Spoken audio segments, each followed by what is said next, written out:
খান্নান্নি, তুমি খান্নান্নি, তুমি খান্নান্নি, তুমি খান্নান্নি। তুমি একটা হতচ্ছাড়া আপদ কোথাকার। খান্নান্নি, আপদ খান্নান্নি, আপদ আপদ আপদ আপদ খান্নান্নি, খান্নান্নি, আপদ। খান্নান্নি। কি করবো? চলো কি করবো? তফাৎ যাও। চলো চলো।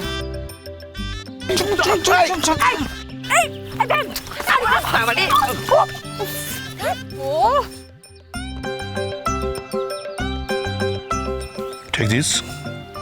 This is for you. Thank you. No mention, please. Open your face. I want to see your face. মোলু, আমি কত ইংরেজি জানি নাকি যে আমি ইংরেজিতে কথা বলবো? আমি তো মুখু। ইংরেজি জানে আমার স্বামী, সে অনেক লম্বা চওড়া ইংরেজি বলে। সাহেব তো কিছু বুঝতে পারছে না বাংলা কথা, আমি মনের সুখে সেই জন্য বাংলা কথা বলে যাচ্ছি।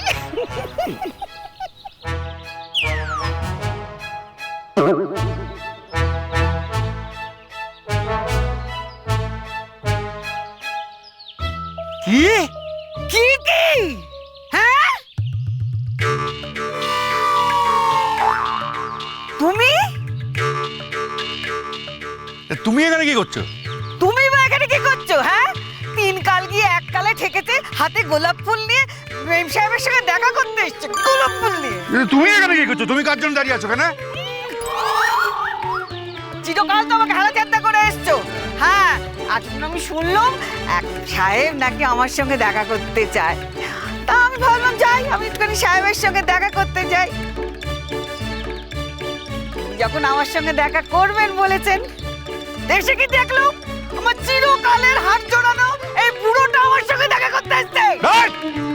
আমি এখন হাত জ্বালানো কিপটে বুড়ো হয়ে গেলাম না? কিপটে বুড়ো, কিপটে বুড়ো। না তো কি? কে বাজে কথা বলবে না?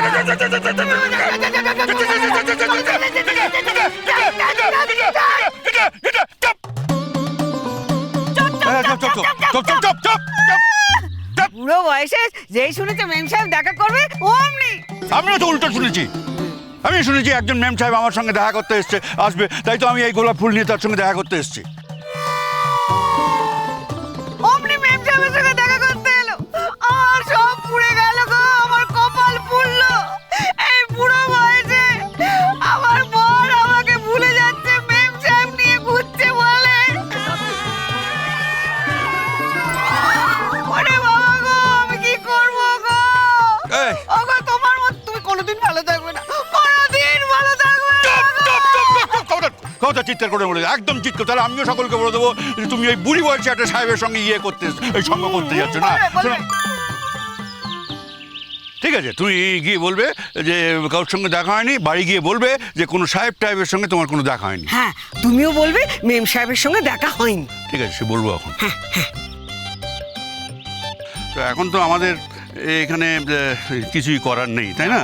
তো তার কি করা যাবে? চলো এই হাঁটতে হাঁটতে একটু বেড়াতে বেড়াতে ওদিকে চলে যাই। না ধরো, নেবো না। না না রাগ করতে নেই, ধরো না, আমি দিচ্ছি যখন, ধরো।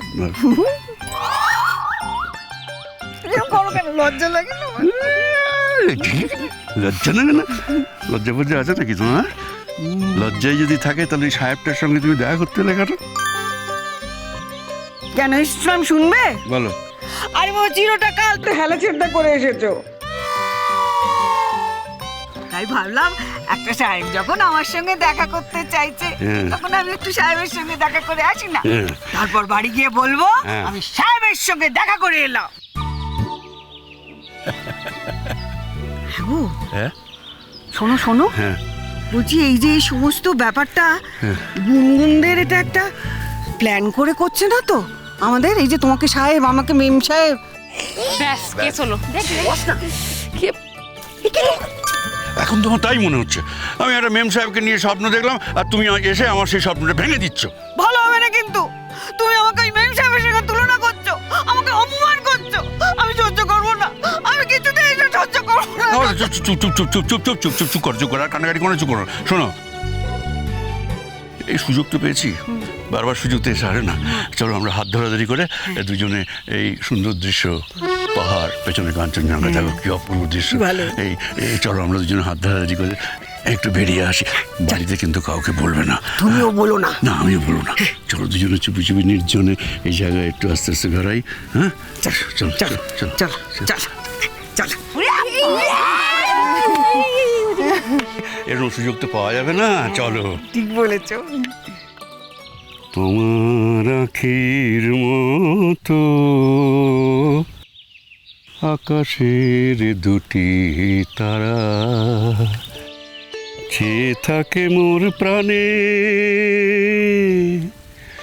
নিশীথে তন্দ্রাহারা, সে কি তুমি?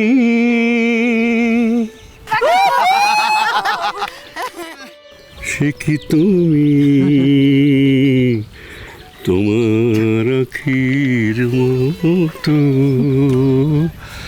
আকাশের দুটি তারা। বাহ, হ্যাঁ, লাফিয়ে ওঠো পাহাড়ে।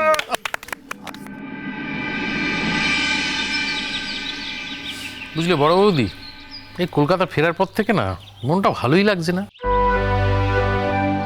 তু খালি মনটা পাহাড় পাহাড় করছে, জানো, ভুলতেই পারছি না।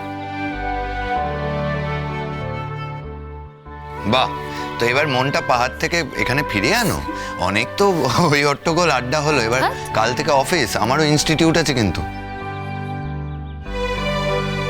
তোমাদের তো সারা বছর নেচে খেলে হেসে গুড়িয়ে গেলেই ভালো লাগবে। আর পটকাকে আর কেউ বলছি, তোমার দাদাভাই, তিনি তো এবার চাকরিটা খোয়াবেন বলে আমার মনে হয়। কি বলছো বাবা? না না, চাকরি আমি কি খোয়াবো? আমার অফিসারটি আমাকে খুব ভালোবাসেন, বুঝতে পেরেছো? ভালোবাসার কোনো কারণ তো আমি খুঁজে পাই না। তোমার মতো একটা ইনএফিশিয়েন্ট একটা ফাঁকিবাজকে কেন যে ভালোবাসে এর কোনো যুক্তি আমার কাছে নেই। আমার কি মনে হয় জানো, তোমার এই অফিসারটি তোমার থেকে অনেক বেশি ফাঁকিবাজ।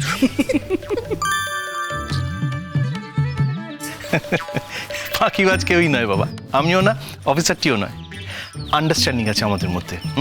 আমরা দুজন কাজটাকে, মানে আমাদের দুজনের কাজটাকে আমরা ভাগ করে নিয়েছি। ভাগ করে কি ভাগ করে নিয়েছ? এই রিজু, কি বলছিস? ভাগ করে নিয়েছিস কি রে? কই কোনোদিন তো কিছু বলিস নি আমাদের। বলিনি। আমি জানি। ও বাহ, ও জান। হ্যাঁ, অ্যাবসলিউটলি আমি জানি। শোনো, অ্যাকচুয়ালি ব্যাপারটা কি হয় না, যেদিন দাদাভাই অফিসে যায় সেদিন বস আসে না অফিসে, আর যেদিন বস থাকে অফিসে সেদিন দাদাভাই যায় না অফিসে। তো যেদিনকে মানে বস থাকে না, দাদাভাই অফিসে গিয়ে বসেরও সমস্ত কাজ করে নেয়। এই জন্য তো বস দাদাভাইকে এত ভালোবাসে, বুঝতে পেরেছ? আর দাদাভাই একদম ঠিক করেছে, মানে এইভাবেই লাইনটা করতে হয়। বাহ, কি সুন্দর ভাষা, এইভাবেই লাইন টাইন করতে। I am proud of you. হ্যাঁ, এটা আমি করেছি, এটা আমার ক্যারিশমা বলতে পারো। এটা আমি করতে পেরেছি। আমি কিন্তু কাজে ফাঁকি দিই না, মানে যদি দরকার পড়ে আমি রাতে বাড়ি ফিরেও আমি কাজ করি। হ্যাঁ,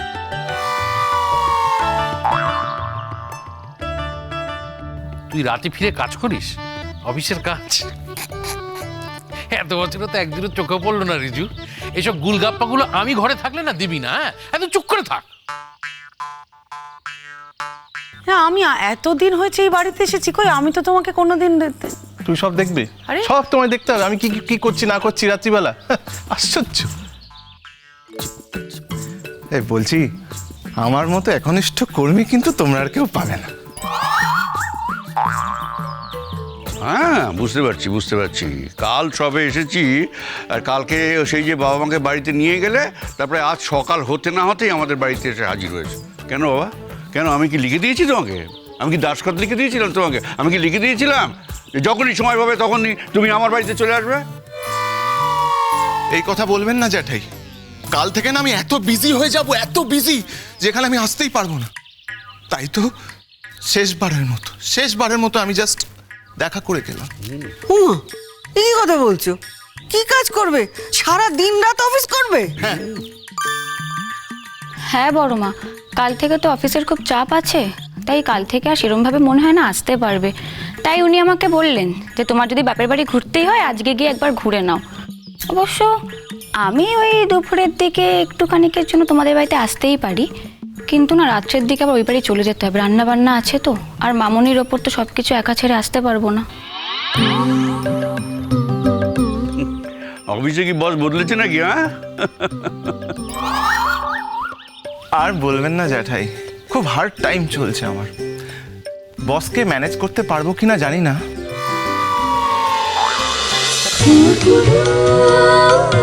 খুন খুন